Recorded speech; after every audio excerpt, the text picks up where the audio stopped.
It isn't great for the environment. Replacement ribbons are a real biohazard.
I'm sure this'll come in, wait for it, handy, eh?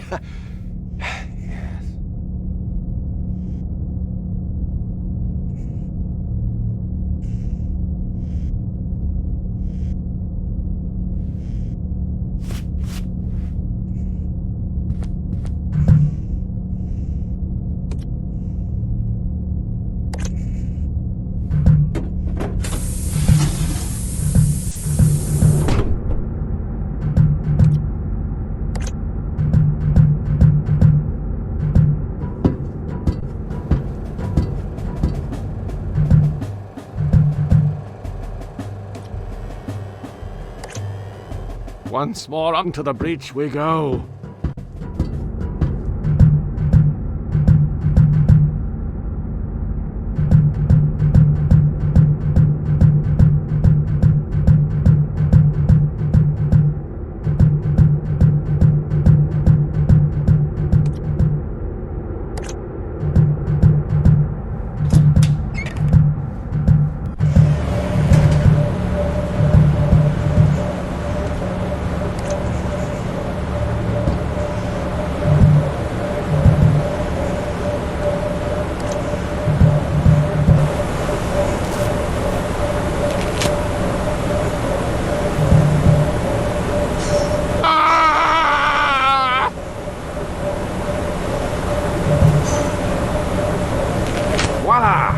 That should significantly reduce the risk of death by electrocution. Always a comforting reassurance. This should do the trick.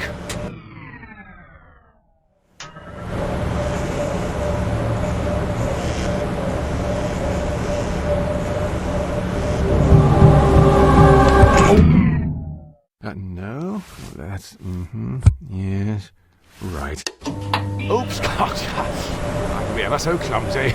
Ah well, no harm done. Let's check back with Alan and see if that's sorted everything. Oh, yeah, it's starting to give me the creeps.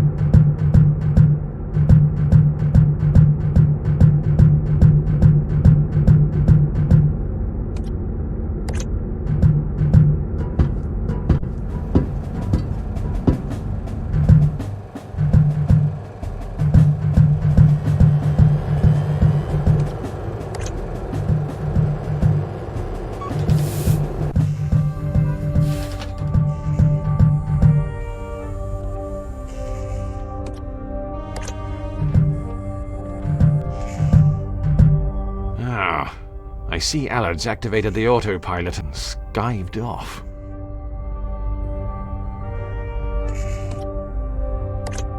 I'm sorry, I don't believe we've met. I'm Frank, but please, call me Captain English.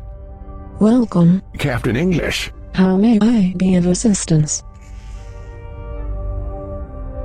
So, how's everything going? Are we on track to be finished by tea? ETA to waypoint, Tango Echo Alpha, calculating.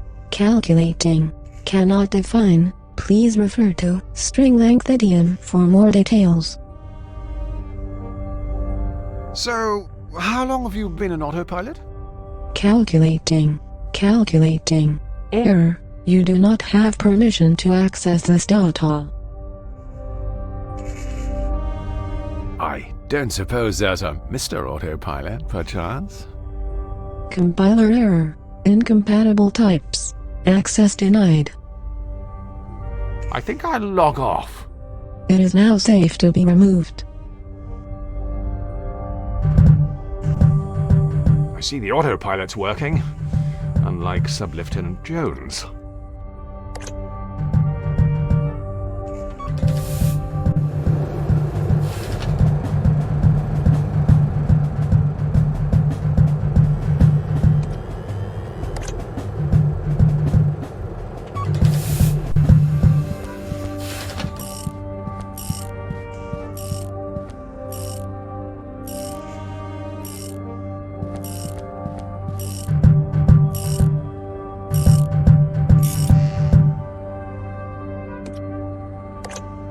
Sub-Lieutenant Jones!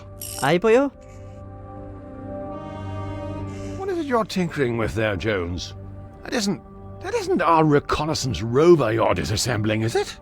Well, but, funny story. While you were downstairs attending to that very complicated, laborious task, flicking that switch on and off, I've been running a variety of pre-mission calibration tests on the Beagle 2-2. I presume that's why the floor's covered with bits of toy Hot Wheels track. Firstly, the fact that this modular vehicular pathway simulation system happens to be mass-produced and branded as a children's toy is irrelevant. And secondly, yes.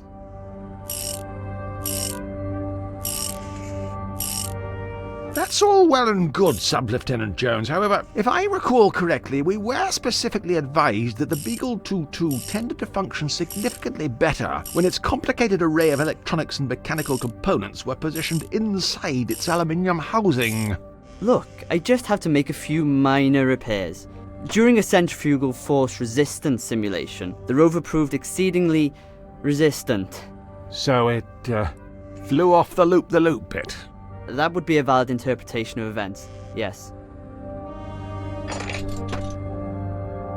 Sounds like I'm going to be required to go on some kind of scavenger hunt. What do you need? To get the rover going again? For the time being, that's all I feel I'm obligated to offer, yes. I think the rigorous nature of the, test may have burned out the main motor. I see. So, I'll have to find something to create some sort of electromagnet that'll revolve when a current is passed through it. I'll have to fashion a pulley system of sorts to drive power to the wheels.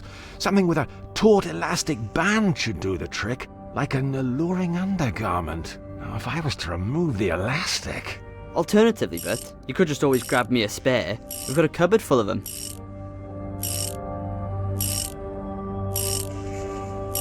Who's driving the boat? Nobody. We're tied. I turned the autopilot on. She was only installed a week ago and already her standards are slipping. I don't suppose you noticed anything out of the ordinary earlier when I was performing that emergency systems reset procedure. Specifically immediately once the power came back on. No. Why, should I have? Well, I don't know. Probably not. Forget I mentioned it. Be sure to put your toys away when you're done.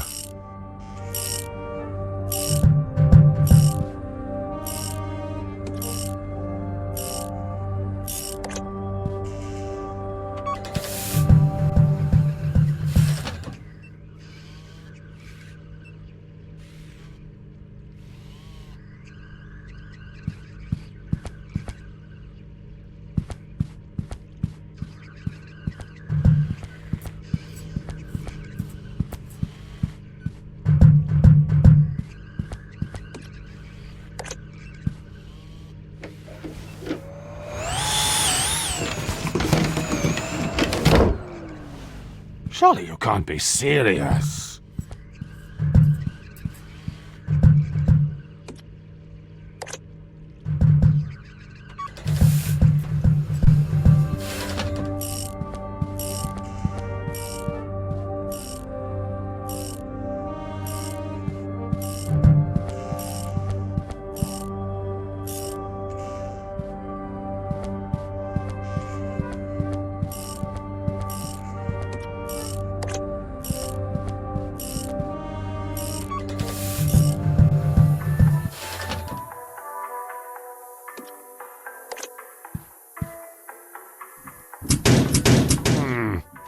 Very odd. It appears to be stuck.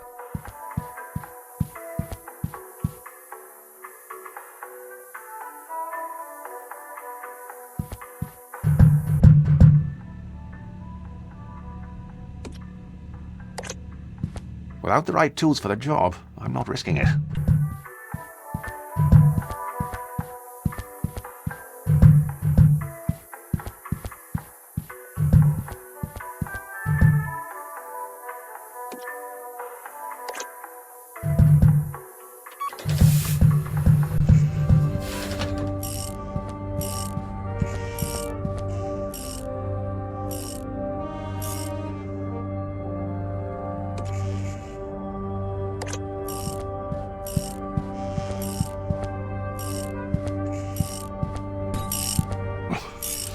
Presumably the manufacturer opted for shards of metal as opposed to goose down.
The box is sealed shut. Why, it would be impossible to determine the fate of any biological life form inside. I'm sure there's a more practical use for this.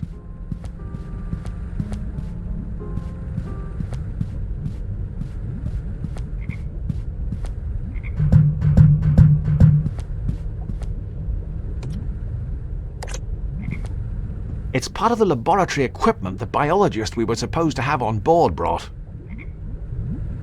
I'm not sure what happened to him. No one's seen him for weeks. Not to worry. I'm sure he'll turn up.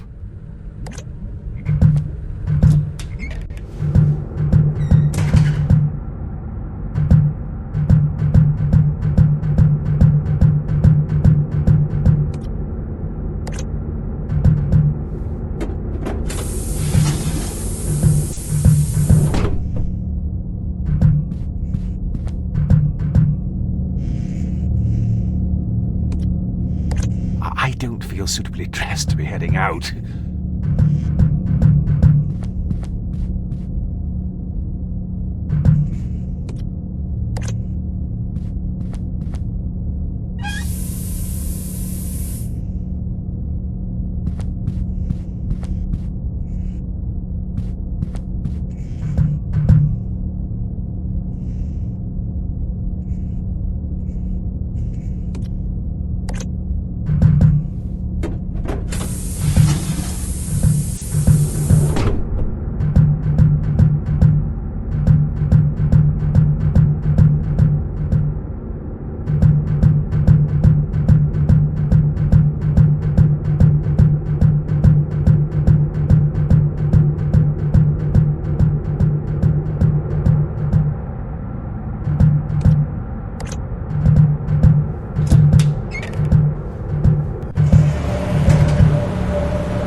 not.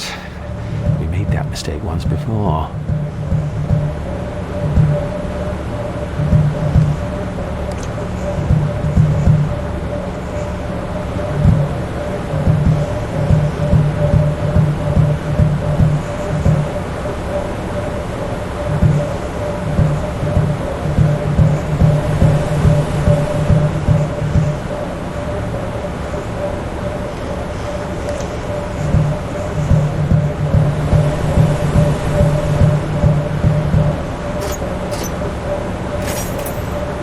It's a precision-engineered German motorized screwdriver. The other toys left aren't nearly as exciting.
Right.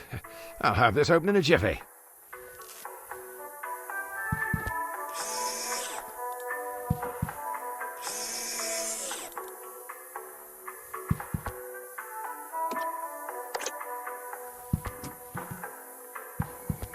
Aha! That's what I'm after.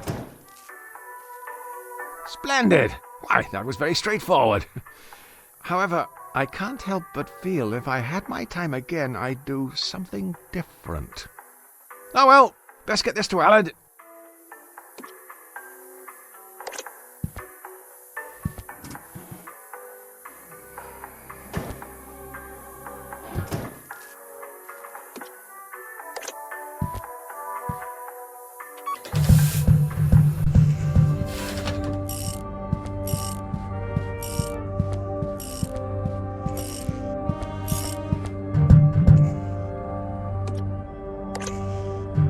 Let it not be said I don't give you anything, Sub-Lieutenant Jones.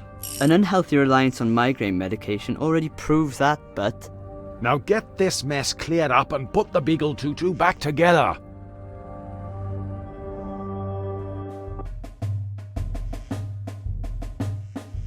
For the last time, the left stick moves it forward and back. The right stick turns it left and right. Do I have to repeat myself? By Jove, it works! In 600,000 yards, your destination will be on the right. You've reached your destination. Sub-Lieutenant Jones, we've arrived! The new world! Quickly, break open a container of property of ER2 flags and prepare a landing party!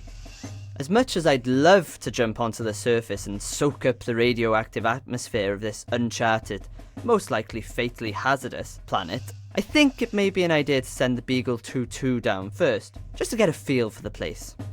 I've considered your suggestion, Sub-Lieutenant Jones, and have made the executive decision to send the Beagle 2-2 down for a quick recce, prior to making our own triumphant descent. The extra time will allow us to properly consider which 19th century member of the aristocracy to name this place after. Launching probe.